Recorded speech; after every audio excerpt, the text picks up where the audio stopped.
మామ ఒక్క నిమిషం మామ, వీడియో మాత్రం స్కిప్ చేయకండి. ఒక్క నిమిషం ఒకటి చెప్పాలనుకుంటున్నా. చచ్చిపోతాను సార్, ఇంక 2 రోజులు ఉంటే చచ్చిపోతాను.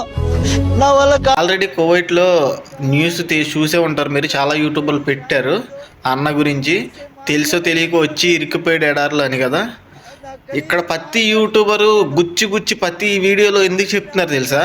ఆ విధంగా ఎందుకు చెప్తున్నారంటే, వచ్చే ముందు ఆలోచించండి, వచ్చే ముందు అన్నీ తెలుసుకొని రండి అని ఎందుకు చెప్తున్నామంటే, మీరు మా వీడియోలో ఒక ఎంత వైరల్ అవ్వకపోయినా పర్లేదు కానీ కొంతమంది చూస్తారు కదా, అలాయినా ఈ అన్న ఇట్లా చెప్పాడు కదా, మనం కనుక్కొని వెళ్దామని ఉంటుంది. ఇప్పుడు అన్న పరిస్థితి, అతనికి వీడియో ఎలా తీయాలో కూడా తెలియదు మామ. నిజంగా అలాంటి వ్యక్తి తన బాధని చెప్పుకోవడానికి లోపల నుండి వచ్చేసి, ఎవరు లేక చుట్టూరు ఎడారి ఏమీ లేక ఒక వీడియో తీసి పెట్టాడంటే ఎంత పెయిన్ ఉంటే లోపల ఆ వీడియో పెడతాడు ఆ మనిషి. దయచేసి అర్థం చేసుకోండి. ఈ వీడియో మాత్రం లైక్ చేయకపోయినా